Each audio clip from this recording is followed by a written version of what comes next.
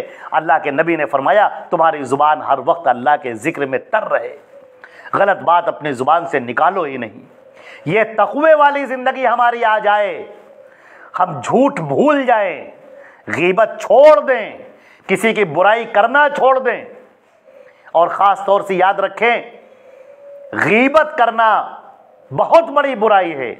جیسے کوئی بازار میں سامان خریدنے جائے، کوئی بیگ لے کر، کوئی جھولا لے کر، تھیلا لے کر، اور وہ تھیلا نیچے سے پھٹا ہوا ہو اور اس نے شکر بھر لی یا گیہوں یا چاول رکھ لیا خرید کر 5 کلو 10 کلو، اور وہ لے کر آ رہا ہے اور نیچے اس کے سوراخ ہے، سب گرتا ہوا جا رہا ہے، اور گھر میں جب پہنچا تو جیسا خالی جھولا لے کر گیا تھا ویسا ہی خالی جھولا لے کر آ گیا۔ اسی طرح ہم لوگ عبادتیں کرتے ہیں، نیکیاں کرتے ہیں، اچھے اچھے کام کرتے ہیں، لیکن پھر ہم اٹھتے ہیں اپنے ماں کو برا کہہ دیا، اپنے باپ کو برا کہہ دیا، شوہر کی نافرمانی کی، بیوی کو ڈانٹ دیا، گالیاں دے دیں، اس کے میکے والوں کو گالیاں دے دیں، برا بھلا کہہ دیا، اور ادھر چغلیاں شروع ہو گئیں، غیبتیں شروع ہو گئیں، جھگڑے شروع ہو گئے، گالیاں شروع ہو گئیں، جھوٹ شروع ہو گیا، فریب شروع ہو گیا، خیانت شروع ہو گئی۔ اے اللہ کے بندو، یہ نیکیاں ضائع ہوتی جا رہی ہیں۔ اللہ کے نبی نے فرمایا جانتے ہو سب سے بڑا مفلس کون ہے؟ لوگوں نے کہا اللہ کے رسول جس کے پاس درہم نہ ہو، دینار نہ ہو، وہ بڑا مفلس ہے، قلاش ہے۔ آپ نے فرمایا نہیں، سب سے بڑا مفلس وہ ہے جو کل قیامت کے دن بڑی نیکیاں لے کر آئے گا، اس کے نامہ اعمال میں بڑی نیکیاں ہوں گی، لیکن کسی کا حق دبایا ہوگا، کسی سے جھوٹ بولا ہوگا، کسی پر تہمت لگائی ہوگی، اور پھر اس کی نیکیاں لے کر اور اس فریق کو دے دی جائیں گی جس کی غیبت کی، جس کا حق دبایا، جس کی خیانت کی، جس کا مال اس نے چھین لیا، وہ سب اسے دے دیا جائے گا، یہاں تک کہ یہ بندہ نیکیوں سے خالی ہو جائے گا، پھر ان کے گناہ اٹھا کر اس کے سر پر لاد دیے جائیں گے، اور اس کے بعد منہ کے بل گھسیٹ کر جہنم میں پھینک دیا جائے گا۔ ایسا شخص مفلس ہے، ایسا شخص قلاش ہے۔ اللہ رب العزت ہم کو اور آپ کو ان ایسے لوگوں میں سے نہ بنائے، متقیوں میں سے بنائے، پرہیزگاروں میں سے بنائے۔ اور تقوی کسے کہتے ہیں؟ تقوی کی 2 چیزیں ہیں، یاد رکھ لیجئے، خلاصے کے طور پر ایک کم الفاظ میں ان شارٹ 2 باتیں یاد کر لیجئے۔ تقوی کی 2 بنیاد ہیں۔ تقوی 2 چیزوں پر قائم ہے۔ نمبر 1 اللہ کی توحید اختیار کرنا، نمبر 2 اللہ کے پیارے نبی حضرت محمد مصطفیٰ صلی اللہ علیہ وسلم کی بتائی ہوئی باتوں پر عمل کرنا۔ اللہ کے نبی صلی اللہ علیہ وسلم نے جو باتیں بتائی ہیں انہیں حدیث کہا جاتا ہے، صحیح حدیث پر عمل کرنا، یہ تقوی ہے۔ توحید اختیار کرنا اور نبی کی سنت اختیار کرنا، اللہ کی بات ماننا، اس کے رسول کی بات ماننا، یہ تقوی ہے۔ اللہ تعالی ہم کو اور آپ کو نیک لوگوں میں سے شامل فرمائے، متقیوں میں شامل فرمائے۔ اے اللہ تو اپنے فضل و کرم سے ہمیں اور یہاں پر بیٹھنے والے تمام لوگوں کو، تمام مرد اور خواتین سب کی مغفرت فرما دے۔ یا اللہ اپنے فضل و کرم سے ہم سب پر اپنی رحمتیں نازل فرما دے، برکتیں نازل فرما دے۔ یا اللہ گھروں میں برکتیں نازل فرما دے۔ یا اللہ جو بیمار ہیں ان کی بیماریوں کو دور کر دے، جو قرضوں میں گرفتار ہیں ان کے قرضوں کو دوری کے اسباب پیدا فرما دے، قرضہ اتارنے کی توفیق عطا فرما دے۔ یا اللہ رزق میں وسعت عطا فرما دے، مال میں برکت عطا فرما دے، گھر میں خیر نازل فرما دے۔ ہماری جن بچیوں کے رشتے نہیں ہو سکے ہیں اب تک، اے اللہ تو غیب سے ان کے بہترین اور عمدہ جوڑے عطا فرما دے، رشتے عطا فرما دے، اور شادی بیاہ کے تمام معاملات کو آسانی سے نمٹا دے۔ اے اللہ جن کی شادیاں ہو چکی ہیں، اے اللہ تو ان کے زوجین کے دلوں میں محبت پیدا فرما دے، الفت پیدا فرما دے، نگاہوں کی حفاظت فرما دے یا اللہ، گھروں میں ہر قسم کے فتنہ و فساد سے، شر سے حفاظت فرما دے، شیطان اور ابلیس کے مکر و فریب سے حفاظت فرما دے۔ اے اللہ تو دنیا میں ہم سب کو جب تک زندہ رکھ، اسلام پر زندہ رکھ، اور جب موت آئے ہم سب کی تو ایمان پر موت آئے۔ اے اللہ تو ہمیں نیک کام کرنے کی توفیق عطا فرما دے، تقوی اختیار کرنے کی توفیق عطا فرما دے، توحید پر ہم سب کو گامزن رکھ، اور شرک سے، بدعات سے، خرافات سے ہم سب کو دور رکھ۔ آمین یا رب العالمین۔ والسلام علیکم ورحمۃ اللہ وبرکاتہ۔